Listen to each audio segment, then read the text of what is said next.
प्रिय विद्यार्थियों, लॉकडाउन के चलते विद्यालय नहीं खुल पा रहे हैं, इसलिए सरकार के द्वारा आदेशित किया गया है सभी विद्यार्थियों को व्हाट्सएप के माध्यम से वीडियो बनाकर भेजकर उनके लिए मार्गदर्शन करें। तो हमने सबसे पहले चैप्टर फर्स्ट मैथमेटिक्स का है, उसकी वीडियो बनाई है, वो आप लोग देखेंगे और पढ़ेंगे। उसके अनुसार आप लोग अध्ययन करेंगे और जो होमवर्क दिया गया है उसको भी करेंगे। तो सबसे पहले हम चलते हैं वास्तविक संख्याएं, जिन्हें हम रियल नंबर्स कहते हैं। रियल नंबर्स कहलाती हैं ये संख्याएं। इन रियल नंबर्स को हम समझने के लिए हम सबसे पहले चलते हैं। यहाँ पे एक लाइन खींची हुई है, जो इधर के लिए तीर बना हुआ है, इधर को भी तीर बना हुआ है और बीच में पॉइंट दिया हुआ है। ये 0 पॉइंट है। 0 से फिर 1 आ जाता है, ये फिर 2 आ जाता है, फिर 3 आ जाता है। 4 संख्याएं ऐसी इधर बाईं तरफ देखेंगे तो -1 है, -2 है, -3 है, -4 है।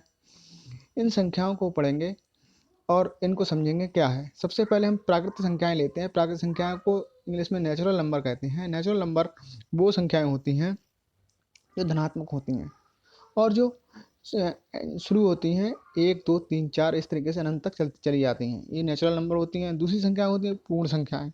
पूर्ण संख्या में अगर हम नेचुरल नंबर में 0 को भी साथ में ले लें तो पूर्ण संख्या कहलाती हैं, होल नंबर्स कहलाती हैं। तो सबसे पहले प्राकृतिक संख्याएं जो होती हैं, प्राकृतिक संख्याओं को समझ लेंगे। ये प्राकृतिक संख्याएं हैं जिसमें n बराबर ब्रैकेट में लिखी हुई है 1, 2, 3, 4 हैं। इन संख्याओं को ये नेचुरल नंबर कहलाती हैं। दूसरी संख्याएं ये जो मैं बता रहा हूँ ये कक्षा 9 का है।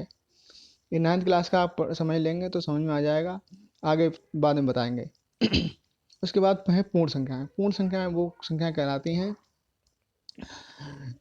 जिसमें अगर 0 को भी, प्राकृतिक संख्या में अगर 0 को भी सम्मिलित कर लिया जाए, मिला लिया जाए तो वो पूर्ण संख्याएं हो जाती हैं। ये देख रहे हैं आप, ये इस तरीके से जो पूर्ण संख्याएं हैं। फिर पूर्णांक।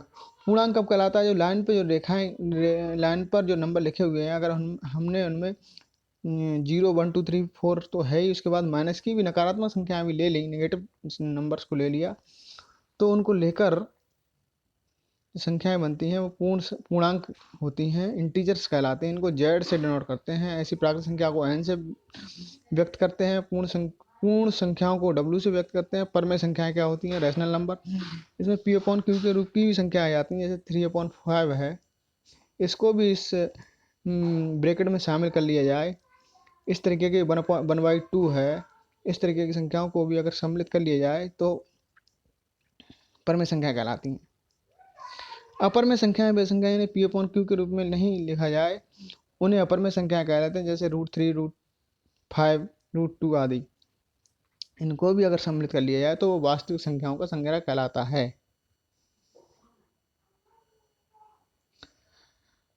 तो वास्तविक संख्याएं आप देख रहे होंगे, ये वास्तविक संख्याएं हैं।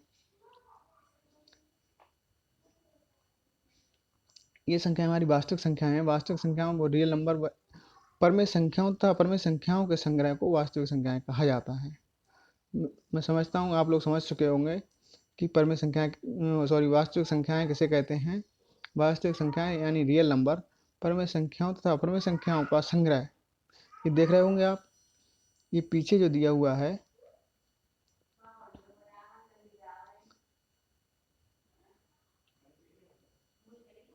ये जो पीछे दिया हुआ है, पूर्ण संख्याएं, पूर्णांक, परमेय संख्याएं, अपरमेय संख्याएं।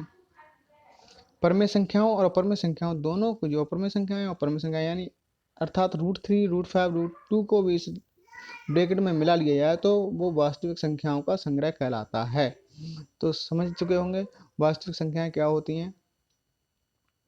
तो ये वास्तविक संख्याएं हैं यानी रियल नंबर हैं।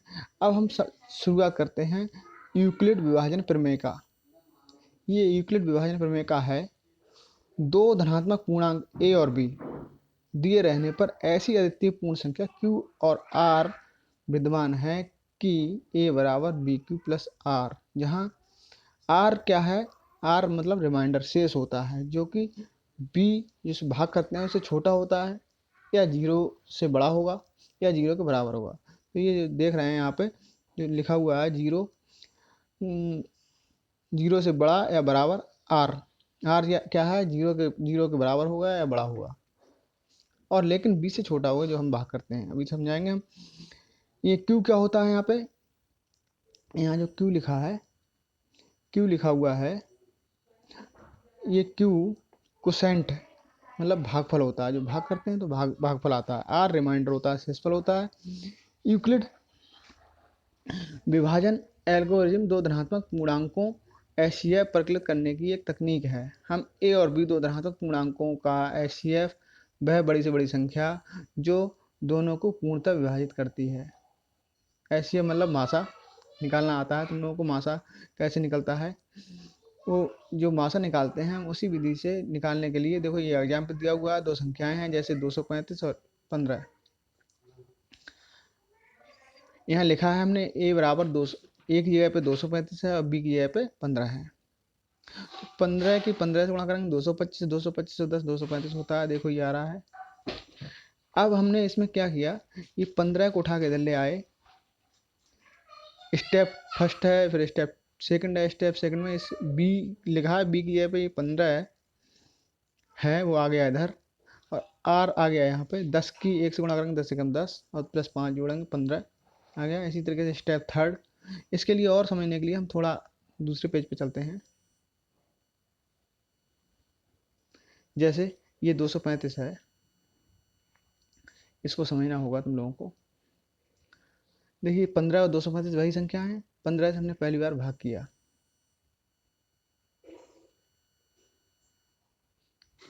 15 से भाग किया 235 को।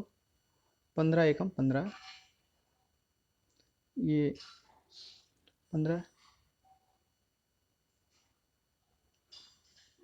15 एकम 15।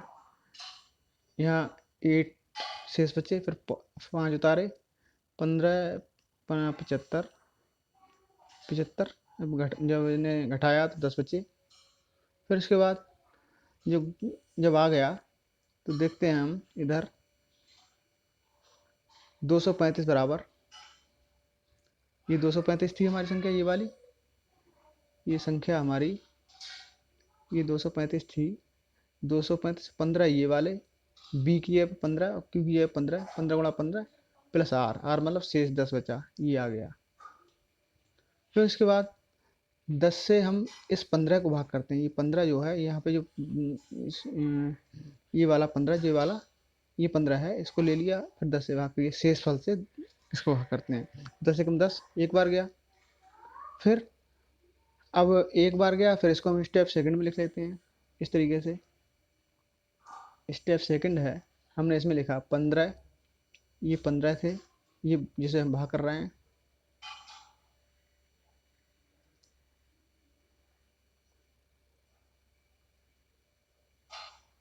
ये 15 थे, इस 15 को हमने 10 से भाग किया है, तो देखो ये 15 तो ये इधर आ गई संख्या, और ये 10, ये 10 से जैसे भाग किया, 10 इसकी और इसकी गुणा, ये आ गई, प्लस 5 ये शेष बचा, ये इधर आ गया। 10 एकम 10 और 5 15।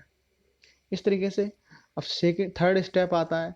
अब 5 शेष बचा, 5 को हम इस 10 से भाग करेंगे, ये 10 इधर आ गया। 5 से भाग किया, 5 दूनी 10, 5 की और 2 की मल्टीप्लाई करी, 5 दूनी 10 प्लस जीरो, जीरो जोड़,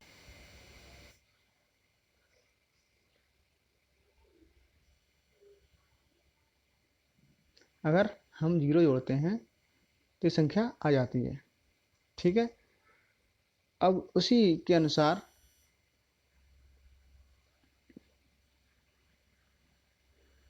हम एग्जाम्पल दूसरा लेते हैं। दूसरा एग्जाम्पल हमने 455 और 42 दो संख्याएं ली। 455 में 42 से भाग किया, 42 दहाई, 42 की एकम 42 एकम 42 बचे 3, 3 शेष बचे, 5 उतारी, नहीं पढ़ा गया पढ़ा, जीरो लगा लिया। ठीक है, अब 35 शेष बचा, 35 इधर लिखा हुआ है, देखो रिमाइंडर किया है भाई, ये शेष है, ये 35 लिखा हुआ है। और हमने भाग करी थी इस 42 से इस 455 को, 10 गया भाग। ठीक है, और 35 शेष बचा,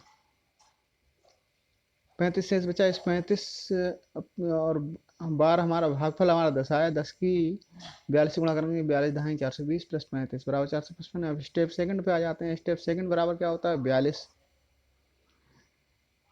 42 जो हमारा भागफल दूसरा, इससे हमने भाग किया था 42 से, उस वो 42 हमारा इधर आ गया। देखो ये 42 आया। इस 42 से हम क्या करते हैं, 35 से भाग करेंगे, 35 से कम 35, 42 में से 35 से 7 बचे। अब देखो 7 हमारा बचे, इधर आ गया। 35 की और इसी 35 और 1 की मल्टीप्लाई, ये 35 और 1 की मल्टीप्लाई करके इधर आ गई। 35 से कम 35 और 7 42, ये आ गया। स्टेप थर्ड हमारा ये है, स्टेप थर्ड, 7 पंजे 35। 35 हमारे ये वाले शेष जो बचे, 35 इधर आ गए, नीचे आ गए इसमें, 7 ये आ गए। 7 से भाग कर रहे हैं हम, तो 35, 7 पंजे 35, 0 आया। अतः हमारा मासा 7 हो गया, एफ। तो इस तरीके से ये क्वेश्चन दिए हुए हैं, आप लोगों को सॉल्व करने हैं। इसी के साथ अगली क्लास अगले दिन तैयार की जाएगी, उसको समझाया जाएगा तुम्हें।